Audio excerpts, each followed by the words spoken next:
The following reading was done a long time ago before I had the recording equipment and resources I do now, so I apologise for its lower quality, but I still think y'all will enjoy it. Prologue 5. The Honest Mercenary. Spells, arrows, and crossbow bolts whipped by overhead as a pair of earth ponies crouched beneath the dusty rocks in the desert, a few miles out from Appaloosa. "It'll be easy," you said. "Quick job. In and out. No trouble," you said. I distinctly recall a conversation to that effect, Bray. The stallion hunkered beside his larger fellow, offered a hapless smile. "What can I say? Trouble just has a way of finding me." A pair of magic missiles slammed into their cover, blowing off a large chunk. You don't say. Slinging a massive crossbow from her back, the burly mare fired a bolt in, then locked it into place. I do say, as a matter of fact. Easing out from his cover, the lankier pony peered around the rocks toward their opponents. "I see the wizard, a little on the right." "My right or your right?" "We're facing the same direction, Cross. It's the same right for both of us." "Oh, right." With a grunt, the large mare whipped her weapon over the rocks, barely poking out of their cover for a second before firing across the way, aiming her weapon slightly to the right. She caught a return shot from a bow in the shoulder, but barely flinched as she ducked back down. "Well, did you hit him?" "Wait for a bit." Both ponies perked their ears. A sudden explosion and alarmed screaming signalled the bolt of impact's detonation. "I got him." Brayburn was on his hooves and galloping across the way in a flash. Crossfire was already reloading her crossbow, sighting down another target as the lanky stallion closed on their foes. A long, dusty leather coat trailed behind him as he ran, zigzagging across the sand and evading shot after shot fired from the rival mercenary company. One bolt pierced his beloved jacket and slammed into his chest, ricocheting harmlessly from the gleaming breastplate he wore beneath. "Now that's surely going to be a bruise." The loud twang of Cross's bow sounded from behind him as one of the mare's huge bolts buried itself in the chest of an enemy archer, flinging him through the air to land in a lifeless heap on the ground some distance away. Springing over the rocks and landing in the midst of the ponies attacking them, Brayburn drew a pair of short swords, each glowing with an eldritch aura, one vermilion green, the other an icy blue. "Gentle colts, I strongly urge y'all to drop those weapons, and I guess whatever bits you're carrying too." Their response was to draw steel of their own, advancing on him menacingly. 5 of them versus 1 of him were pretty good odds that shifted as another bolt slammed home, dropping a second stallion lifeless to the sand. "Now, I promise you she's just going to keep doing that, whether you stick me or not." Already down 3 of their number, the remaining mercs weren't liking their odds so much anymore. Even if they managed to bring Brayburn down, his sniper would no doubt pick them off one by one in the process. Deciding discretion was the better part of valour, they turned and ran for the hills. As soon as they turned, Brayburn lunged, burying his icy blade to the hilt in one of the ponies' backs. The 3 survivors whirled on him in shock before another bolt dropped a third, leaving only 2 alive. With a casual shrug, the stallion withdrew his blade, allowing the dead merc to drop to the sand. "What?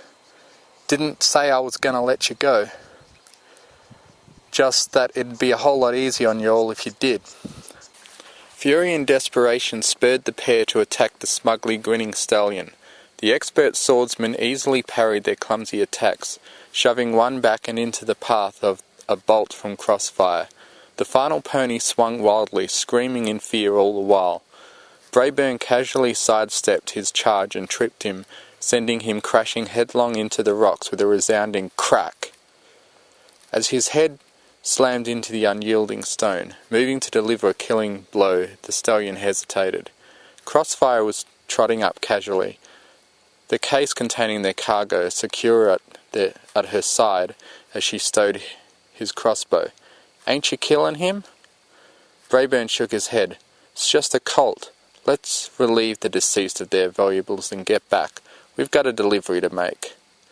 Braeburn personally stripped down the wizard, helping himself to a pair of wands and a set of braces that in his opinion looked magical, and that was generally enough to assume it was enchanted. He glanced over at his usual partner on these sort of jobs. Crossfire was a big mare even by Earth Pony standards, easily a head taller than Braeburn himself. Cross had a deceptively cheerful lime green coat mixed with a lemony yellow close-cropped mane and tail. Sporting a leather coat of her own, though black rather than Braeburn's brown, the expert sniper had sturdy studded leather armour on beneath it. Anything good over there? Braeburn trotted away from the very deceased wizard to join his partner. Maybe. Got some stuff for the brothers to eyeball. Might be something worth something. Good. These other fellas got squat. Few bits between 'em. The lanky stone shrugs with a affable grin. That was a few bits we didn't have till just now, at least, right? Ha! Guess that's true. Come on, let's get this, whatever it is, to that client. Still can't believe they sent out this many idiots to stop us.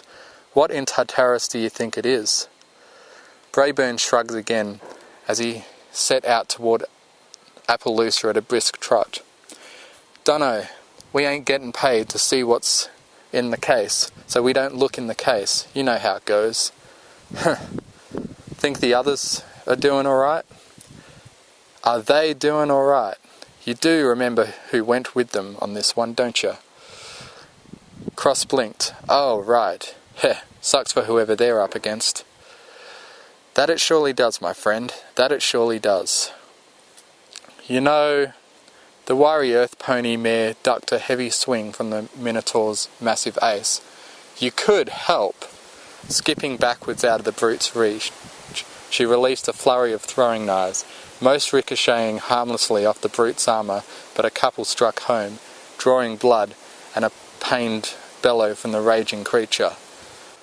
Now, I could be recollecting entirely wrong here, but on the way here, you very closely stated that I more often than not just got under hoof, while real fighters did the heavy lifting. That sound about right, do you reckon, Ditz? A grey-coated Pegasus mare giggled at the speaker's question. Yup, I remember Frida saying something just like that on the way up here. Her mismatched eyes widened as one of the small, lizard-like beasts fighting beside the Minotaur hurled a spear her way. Hoof flying to her chest, and the holy symbol there, she intoned a sharp word of power, raising a shimmering mystical shield and harmlessly deflecting the missile. Hear that, Apple Fritter? Gypsy do here recollects that too. The beleaguered mare growled under her breath, narrowly avoiding another blow from the axe. Gypsy's soft chanting sounded from behind as Fritter felt the warmth of healing magic flowing through her body, sealing up the worst of the cuts she'd already taken.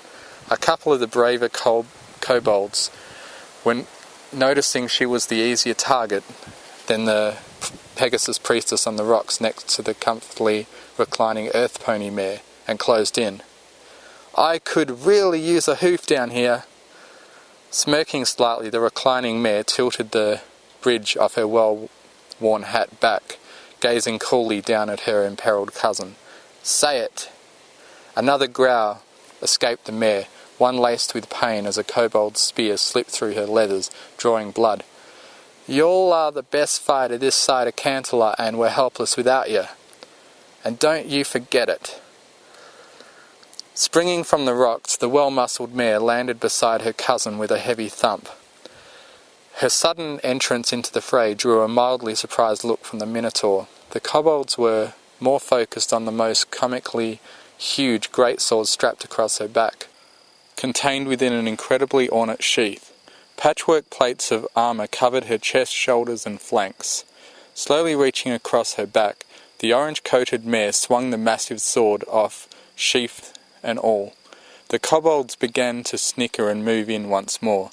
Still leaving the blade in its cover, the warrior swung it quicker than the reptilian creatures thought anything could move a weapon so big. She swept the pair in the wake of the leather-bound sword, lifting them from their feet and sending them tumbling over the side of the cliff. Their screams had barely begun to fade as the Minotaur roared and charged her, axe raised. Diving to the side, the mare thrust her sword sharply at the side of the passing Minotaur's knee. With a sickening crunch, it bent inwards, and he tumbled to the ground, howling in pain. The remaining kobolds stared wide-eyed, before flinging their weapons aside and scurrying back to their holes. "How come nothing ever runs screaming from me?" Chuckling, the warrior mare swept the massive blade around and secured it to her back again. "Because you fight with them cute little butter knives instead of using a real weapon." Her fellow tribes pony bristled at the insult. "Daggers are a real weapon, Applejack. We can't all be muscle-bound behemoths like you." The mare in question sent a smirk toward her smaller cousin. "If you say so, Fritter. Now I do believe we're being rude to our guest." The smaller bright green mare blinked in mock surprise. "Why, Applejack, you're right. This isn't how you show proper Apple family hospitality at all, is it?" The Minotaur with the shattered knee groaned in response as the pair of earth ponies stood before him. "Howdy there, partner. Name's Applejack. This here's my cousin Applefritter." The smaller mare tipped an imaginary hat at her cousin's introduction. "Mighty pleased to meet ya, and who might you be?" The burly Minotaur blinked dimly at the sudden charm in the large mare's voice. What? Huh? Odd name, but I ain't one to go making fun of the handle some critter's mama felt the need to attach to him. So now that we're all friendly-like, I've got one real simple question for you. Where, oh where, might those missing Pegasus fillies be?" With a vicious growl, the Minotaur swatted at Applejack, causing her to dance back quickly. "Even if I did know, I wouldn't tell you anything." Applejack heaved a sigh, removing her hat and holding it over her heart. "Now that is a shame, a real shame. You see, my cousin here's a specialist of sorts." "Expert, you might say," Fritter put in. Applejack nodded towards her cousin. "Right. She specialises in... Now what was that big fancy way you put it, Fritter?" "Information extraction." Slowly twirling one of her wickedly sharp knives at the tip of her hoof, Fritter nodded. "That's it on the nose, cuz." The larger mare beamed in pride. "See that? Told you I'd remember eventually. Now I just call it torture, but I'm a more simplistic sort of pony, you know what I mean." A spark of fear was visible in the bullman's eyes, but he didn't look to be breaking any time soon. "I'm not scared of some pansy ponies." "I do appreciate that there alliteration, Mr. Watt. Not one for fancy wordplay myself, but I can appreciate it when some pony or someone else uses it. So what we have ourselves here is a bit of an impasse." "I don't know, AJ. You seem to know your way around words pretty well now and again." "Thank you muchly, Fritter. Anyhow, the impasse. You know what we want, but you don't seem to want to talk. I'm gonna ask my good friend Ditsy up there to make herself scarce right quick. This sort of business makes her a little queasy, you understand." The Pegasus in the priestess robes waved cheerfully at being mentioned. "Nice to meet you, Mr. Watt." "Ditsy's a right respectable priestess of the great Lady Celestia and all. Torturing ain't no business she needs to see. Ditsy, would you mind excusing us for a quick sec? Fritter needs to have a less than genteel conversation with Mr. Watt here." "Oh, sure thing, AJ. You guys have fun." The grey mare ducked behind the rocks, giggling softly to herself. Applejack and Applefritter both turned their full attention back to their captive audience. "There we go, alone at last. I always preferred to work in private, personally." Applejack nodded slowly. "Want me to make myself scarce too?" "Nah, we're family after all. Ain't no such thing as too much time with family." "Couldn't agree more, Fritter. So, Mr. Watt, this here's the last time I'm asking nice." Fritter eased closer, brandishing one of her blades for emphasis. "The fillies." Gulping heavily, the recently Christian Mr. Watt found his eyes glued to the gleaming dagger. "I can't say, they'll kill me." Some of the confidence left Fritter's face at the Minotaur's continued refusal. Tugging Applejack a short distance away, she hissed under her breath, "What do we do now?" Applejack shrugged. I don't know. Torture him? Fritter blanched. I ain't torturing any pony. A faint frown crossed Applejack's muzzle. Before she snapped up Fritter's dagger in a flash, and before the Minotaur had time to react, she slammed the blade through the top of his hand, pinning it to the stone, drawing a renewed howl of pain. A tattoo covering one side of her face glowed with a blue light for a moment, then faded when the weapon left her hoof. I'm sure an expert could do that a mite more precise like. Some kind of fancy way of cutting or stabbing or slicing or whatever you do when you're torturing. I, however, am not an expert, so we'll do it this way. I ask, you answer.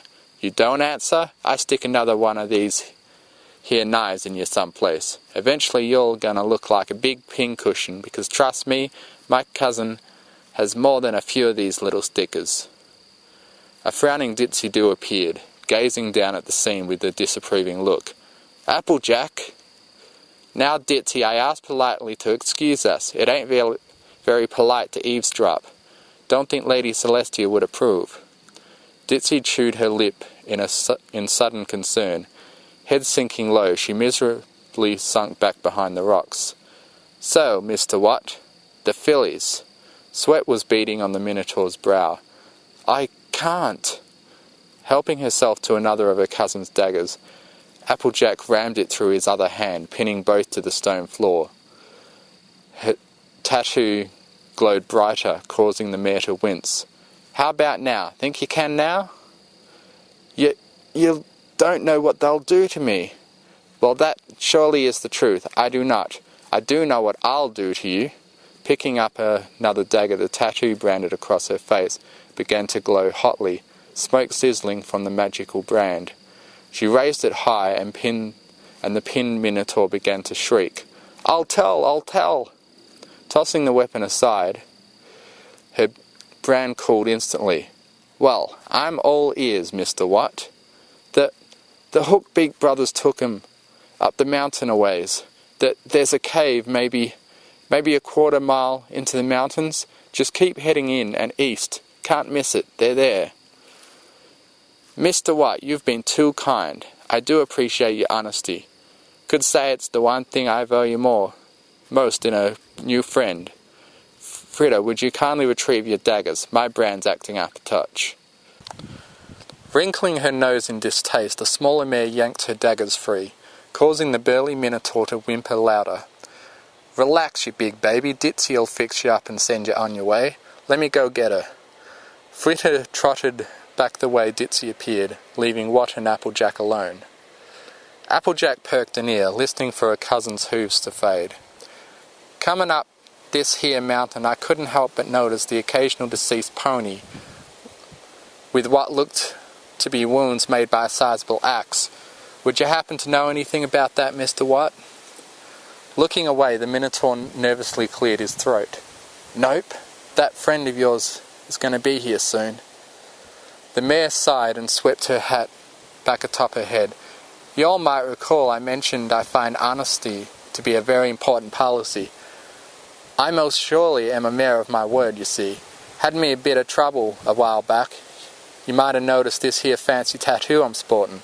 They hand him out to the occasional pony who does something not quite in line with what my folks think is respectable. Sorry if I offend your pony moralities. The line I can overlook. Most every pony does it at some point or another. It's what you're lying about that sort of gets me riled up. Don't take kindly to folk like you that prey on folks who can't defend themselves. Cradling his injured hands, the Minotaur snorted derisively. You some sort of paladin? He barely had time to register Applejack's buck. She spun in a flash and lined up her hind legs, slamming them into his chest and sending him flying over the lip of the cliff, to plummet to the same death as his kobold cohorts had met. Not anymore, partner. I still don't understand, Applejack. How'd he slip? Fritter slot her cousin a dirty look. Yeah, how exactly did he slip? Applejack had many talents. Her sword work was second to none in the crew. She could turn apples into just about any culinary wonderment a pony could imagine. She was even a pretty good dancer, as she said so herself. Lying, however, was not one of them. He just slept. Gypsy wrinkled her nose. I guess there was a lot of blood around. Seizing on the opportunity, Applejack nodded rapidly. That's it. Poor fella stood up, slipped in some blood, and down he went. Gypsy shook her head sadly. That's a shame. Fritter still gave Applejack a hard look. Yeah, a real shame. If the leader of their little team felt any remorse, she was doing an unusually good job with her poker face for once. S'pose so. Reckon that's the cave we're looking for? Fritter squinted ahead. Across a short ravine there was indeed a large cave. I see some big feathers by the entrance, too big for a Pegasus. S'pose that's the one.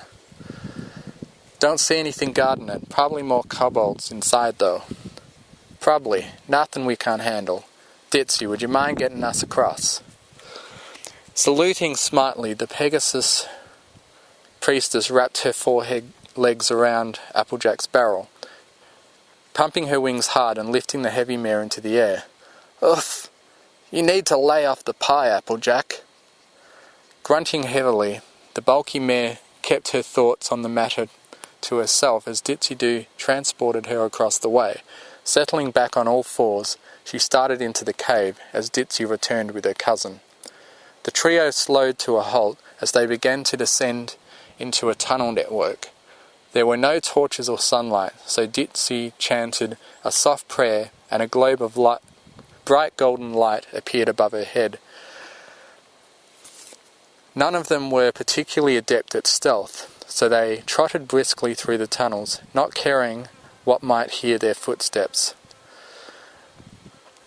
They came to their first fork after several long minutes of walking. Which way, Dits? Gypsy rested a hoof against her holy symbol, eyes closed as she intoned another prayer.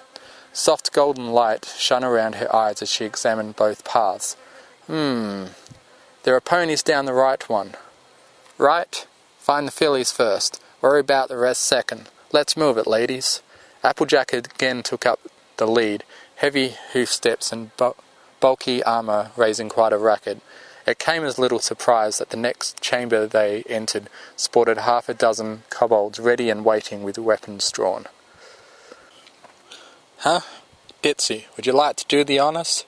With a nod to Applejack, the cleric began a prayer filled with more power than the last two. The kobold stepped back warily as a bright shining runic circle appeared before her. Their nervousness turned to terror as a tremendous roar shook the cavern. Within the circle a massive black-furred bear appeared, glowing with a bright golden corona of light. Roaring a second time, the huge celestial animal burst into a rapid charge, sending the kobolds shrieking down a side passage. Fritter cast a wary eye down to the side passage. It's gonna eat him. Gypsy shook her head. Nah, celestial animals only eat celestia food. It'll just maul him to death. Both apple cousins raised an eyebrow at the cheerful tone in Gypsy's voice as she said that. But at length they shrugged indifferently. Right, let's see if we can't find them missing fillies. The other two mares nodded at Applejack's orders and fanned out in the large chamber. Gypsy's magic light illuminated it well enough that they could see most anywhere. Fritter gave a shrill whistling, bringing the other two running. Look here, she held up a tiny pink feather. That surely ain't no griffin feather. Let's get a move on. As one of the mares moved with purpose down the passage the feather had lain in, a larger group of kobolds awaited them, surrounding what looked to be a small pit in the centre of the room. Easily twice the number of the monsters awaited them as were in the last chamber. Gypsy frowned. I can't summon another bear. Applejack and Fritter both shared a wild grin. Fun way it is. The pair leapt forward with nearly identical whoops of excitement.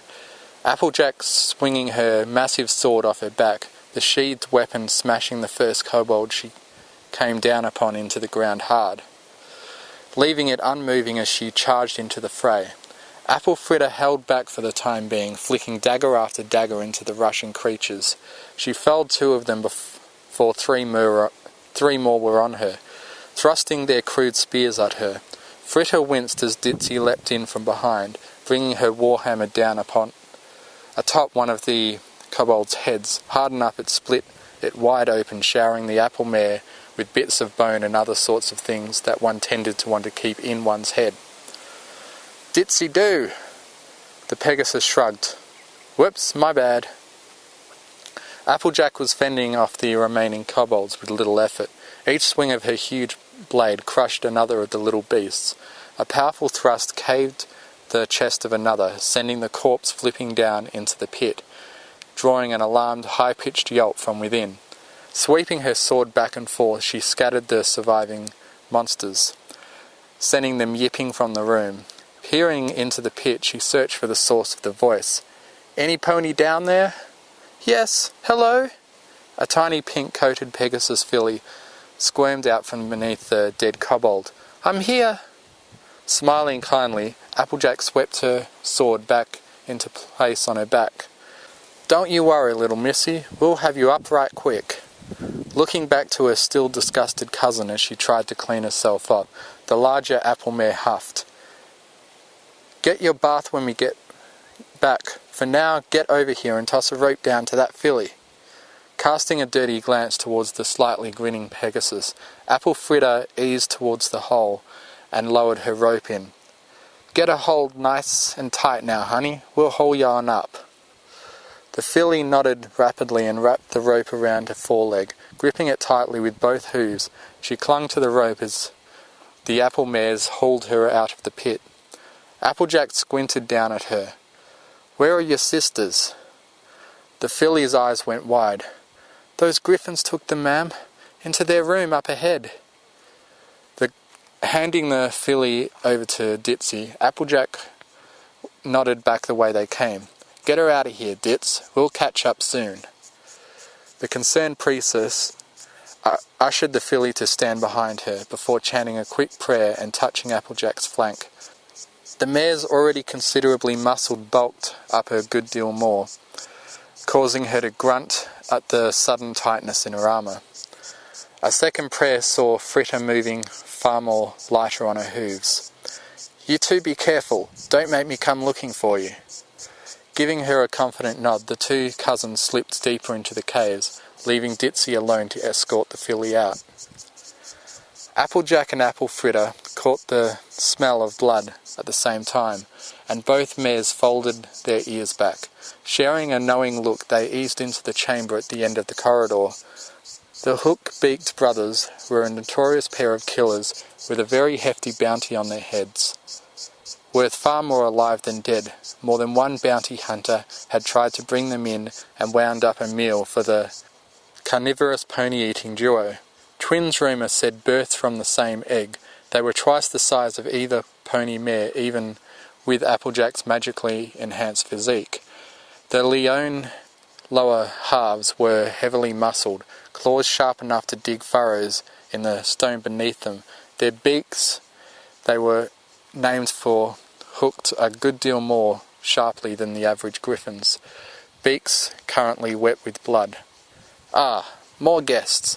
You must be the ponies our little lizard friends are all worked up about. Very brave coming in here alone." Applejack's eyes shifted from the bloodied beak of the one speaking to her to the suspiciously tiny amount of meat at the centre of the table. "We're looking for a couple of missing fillies." The older brother slurped up to the last of his meal. "Congratulations. Your search is over. You found them," he finished by patting his stomach. "You monsters. They were just fillies." Fritter looked ready to rush in, but Applejack laid a restraining hoof on her cousin's back. "They were, yes. The young ones just taste so much better than the adults, you see. The meat is more tender, very succulent." Applejack's eyes narrowed tightly. "I'll give you fellas one chance to come along peaceable like." Both griffins blinked at her offer before bursting into uproarious laughter. Oh, oh, little pony, you are a funny one. It's almost a shame to make a meal of you." Grunting softly, she slung the heavy blade off her back, resting the tip against the ground. "Can't say I didn't offer." The monstrous pair eyed the sheathed sword in confusion. "You're not even going to try to defend yourself? How do you plan to fight without drawing your sword, little pony?"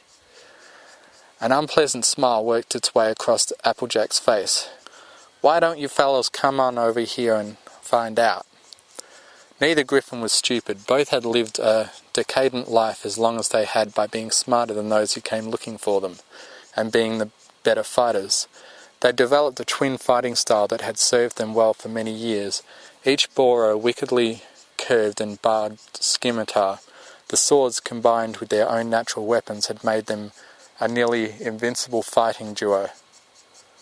They'd never run afoul of the Apple family mercenary company before. Apple Fritter sprang into action first, launching a furious barrage of daggers at the brother on the right. The cagey griffin fighter managed to weave around several, but for each one he dodged another, lodged into the soft spaces between his well-maintained leather armour.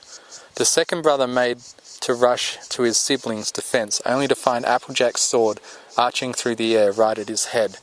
He snapped his wings open, beating them furiously to carry himself back at the last second. As the sheathed blade cleaved through the air, biting into the stone floor with a tremendous crash, digging a deep trench as she wrenched her sword free. Fritter began to back away from her opponent as he abandoned his attempts at dodging her attacks and charged in with a furious screech. Feeling her haunches touch against the back wall of the cavern, she waited until she was almost within striking distance, then heaved forward with her forelimbs, pushing herself off the ground and against the wall. Coiling her hind legs, she sprang over the head of the rushing griffin, landing behind him with a soft grunt. Drawing a pair of daggers in her hooves, she vaulted onto his back, bearing them both up to the hilt at his shoulders. His bird-like forelegs went slack as she severed the tendons there, and he fell heavily to the floor of the cave. "Brother!" Applejack's foe spread his wings, intending to take flight and rush to his brother's aid out of reach of the ground-bound pony. He never imagined the strength she had contained in her compact little body. Crouching low to the ground, she waited until he was just beginning to pass overhead before she sprang upward at an alarming pace, curling into a tight ball and crashing into his chest. Her heavily armoured frame smashed against his leather armour, and she heard a loud crunch as her body broke some kind of bones in his chest. The mare casually wondered about the sort of bones she had there. Was it the chest bone? Did your ribs go all the way up into your chest? She might have to ask Gypsy about that later. Putting her musings aside, she watched him passively as the griffin wheezed heavily on the ground, working hard to draw breath. She glanced at her cousin as she cantered to her side. "Well, that's that then. What do we do with them?" Applejack swung her sword back into place on her back. "I reckon I got a couple of ideas. Why don't you go catch up with Ditsy-Do, Fritter? I'll be along right quick." Apple Fritter winced, casting the monstrous griffins a sympathetic look. "Sure thing, Applejack. I'll see you outside." Applejack stood calmly as her cousin beat a hasty retreat to the entrance of the cavern. With casual ease, she strode over to one of the brothers' dropped sword. "Now, if I recollect rightly, you all wanted to see me with a blade drawn." The dim cavern was better illuminated by the hotly glowing blue brand on the mare's cheek. "Suppose the least I can do is grant you fellas a final request." Ditsy frowned as Apple Fritter emerged alone. "Applejack?" Fritter shot a quick glance behind herself.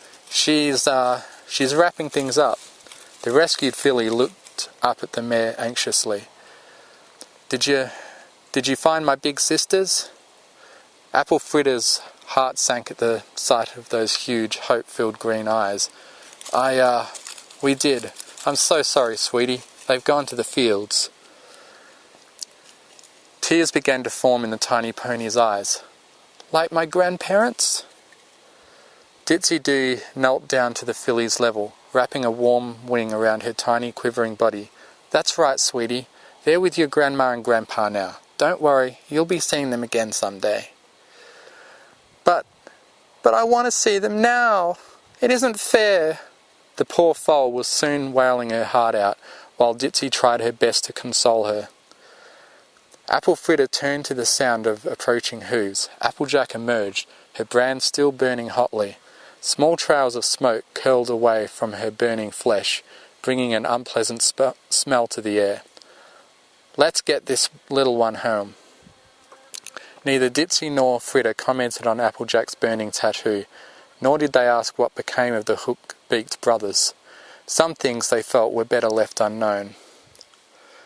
Applejack watched from a short distance as Gypsy and Fritter spoke with the filly's parents. She frowned as the mare broke down and started weeping heavily.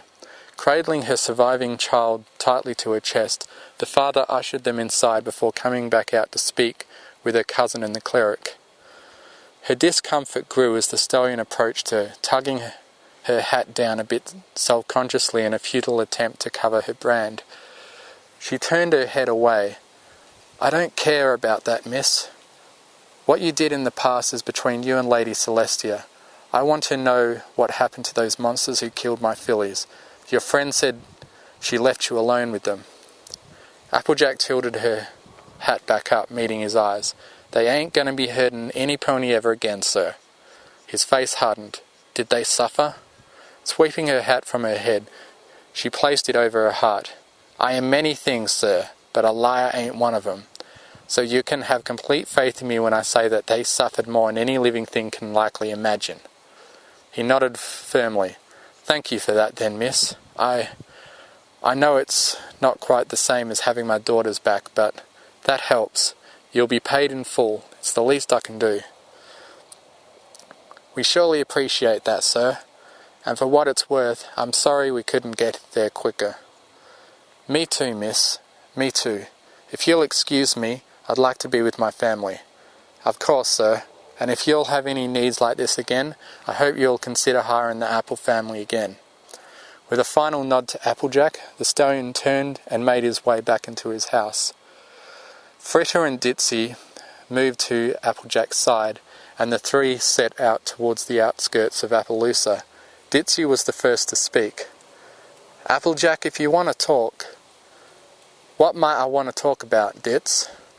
The cleric frowned. "Well, some of the others like to talk about, I know I'm silly and clumsy all the time, but I am a cleric. I'm there for confessions." Applejack raised her eyebrows. What exactly would I have to confess, Gypsy Doo? I ain't never made a secret of what I do." Gypsy sighed. "It's just that you used to be is exactly right. I ain't what I am anymore. I don't need you poking your big nose into my business. If your girls will excuse me, I'm in the mood for a hot bath."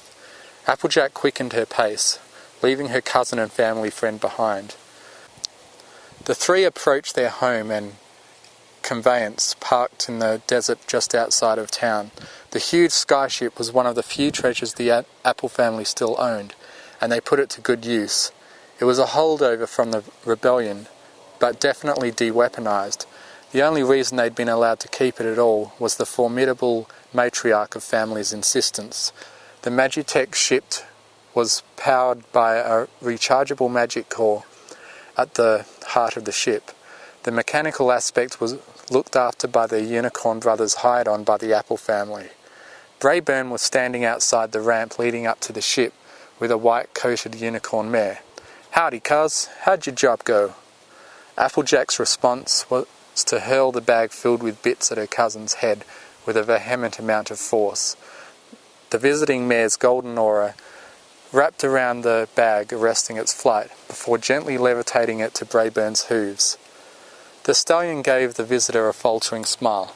"Thank you kindly, Miss Sunny. And please excuse my cousin's poor manners. She can be a mite ornery from time to time, but no better mare to have at your back in a scrap." The pink mare unicorn smiled warmly. It's no trouble at all, Captain. I know ponies of your profession can have colourful personalities. It's what makes meeting you so much fun. Brayburn chuckled and nodded politely, collecting his cousin's pay. Well, that's mighty big of you, ma'am. And here comes a much more friendly branch of the apple family tree. This here's Apple Fritter, and our resident preacher, Mare Ditsy Do. The mare, Sonny, turned a smile towards the approaching pair. A pleasure to meet you both. Pleasure's mine, ma'am. If you'll excuse me, though, I reckon I'd like to get myself a hot bath. Bit of dirty work, Bray. I'll fill you in later. He chuckled. Better than you, Jackie. Go on and rest up. Ditsy Do was staring hard at the visiting Sonny, both eyes for once aligned in the same direction as she squinted at the increasingly uncomfortable-looking mare. Brayburn hastily stepped between them. Ditsy, why don't you head inside too? You're making our very wealthy customer uncomfortable.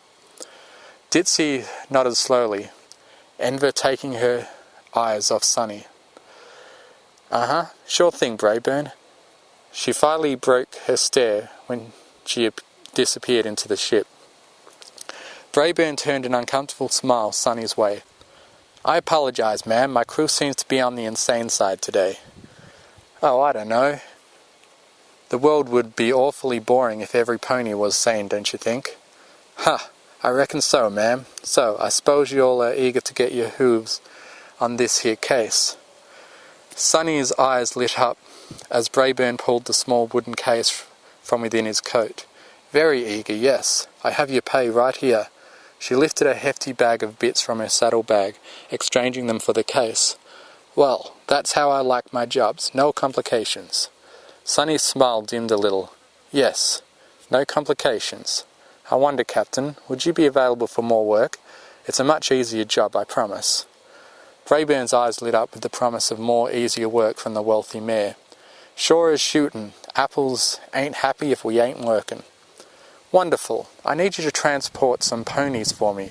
Pick up 4 mares from Celestia's Academy and take them to Ponyville. Brayburn's eyes widened a little. We ain't exactly a passenger craft, ma'am. Would 100,000 bits be enough to make it a passenger craft? Why, yes. Yes, it would. Would our guests like a cabin with a window? Applejack leaned her sword against the wall of her sparsely furnished quarters aboard the ship. Dubbed the Harmony by her addled-brained cousin, she never really cared for the name, but then again, it wasn't her ship. Flicking the straps of her armour off, she rolled her shoulders and sighed. Shooting to look to the small portrait on the table by her bed. Don't give me that look. They had it coming. Every last one of them no good monsters did. The portrait, if it had something to say, kept silent. With a huff she turned away from it, stepping into the hall, and nearly tripping over the stocky orange filly with the pink bobtail mane and tail. Babseed, what have I told you about hanging around outside my door? The filly cringed. Sorry, Applejack. Applejack closed her eyes and took a deep breath. When she opened them again, she smiled. I'm sorry, Sugar Cube. Just a little worked up is all. Something I can do for you? Babs shrugged. Nah, I've finished my chores and was looking for something to do. I thought I'd keep you company. Ruffling the filly's mane, Applejack nodded. Sure, keep me company in the bathroom then. I'm taking a soak. Fight any big monsters on this one? Applejack smirked at the filly's excitement. I mighta. Could have been a minotaur, dozen kobolds, couple of griffins. Yeah, did she get in the way this time? Not today. In fact, she squished her kobold's head so hard the brains squirted all over Fritter. Should have seen her face. Babs burst into excited giggles. No kiddin'. So, when do you think I can come on a job? Applejack frowned thoughtfully as she pushed her way into the bathroom. A few large tubs and a couple shower stalls dominated the bulk of the room the crew used to get clean and relax in. Apple Fritter already occupied one of the tubs. She just gave Applejack a greeting nod and went back to the small novel she'd been reading. The burly mare filled a tub of her own and eased into the magically heated water. Reckon it won't be too long. You're getting pretty good with that sword of yours. We can talk to Bray if you like. See if we can't get you coming along on a few easy ones here and there. Frida snorted at that, as if Brayburn ever has any easy jobs. Applejack laughed. True enough, we get some easy ones though. He just has that luck of his. Babs snickered at her comments. Yeah, all bad. Babs perked her ears suddenly. Hey Applejack, did you hear the news? Releasing a heavy sigh, the mare eased lower into the tub. What news is that, Sugar Cube? We're picking up passengers in a couple of days, and one of them's Apple Bloom. Applejack rocketed upright in the tub. What? Celestia reclined comfortably in the very large, well-worn rocking chair across from her weekly tea partner. The two shared a pot of different blend every week. One week Celestia chose, the next the other mare did. The mare in question was an ancient-looking earth pony, her green coat not in the least dulled with age, her mane and tail the same stark white they'd always been. Granny Smith, head of the Apple family, sighed blissfully as she sipped from her cup. You always pick the best, Sally. Celestia inclined her head, accepting the compliment. I don't know about that. You surprised me with that flutter pony brand you've been keeping stashed away. How long were you holding on to that one? The old mare tilted her head back as she thought. Oh, I suppose it's been about 50, 60 years. A long time, that's for sure. She broke into near hysteric cackling. Well, it was a wonderful surprise.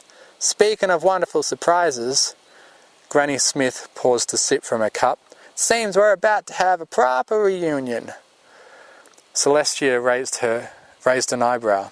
You consider her return a wonderful surprise? You'd be the first.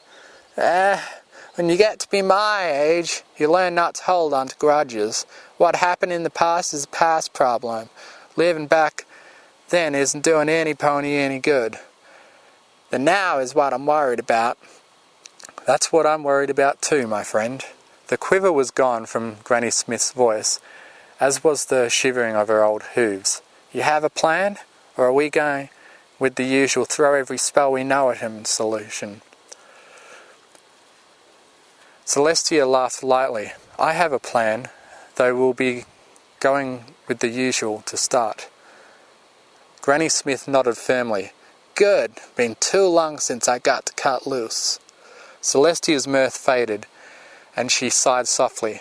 I fear that you'll get all the opportunity you like to cut loose in the very near future, Golden Delicious. The elderly mare grinned at hearing her old name. Been a long time since any pony called me that. She casually shifted her gaze to her tea. Talked to Cobalt lately? Celestia rolled her eyes. And every pony calls me immature. Would you like to write him a note for me to deliver?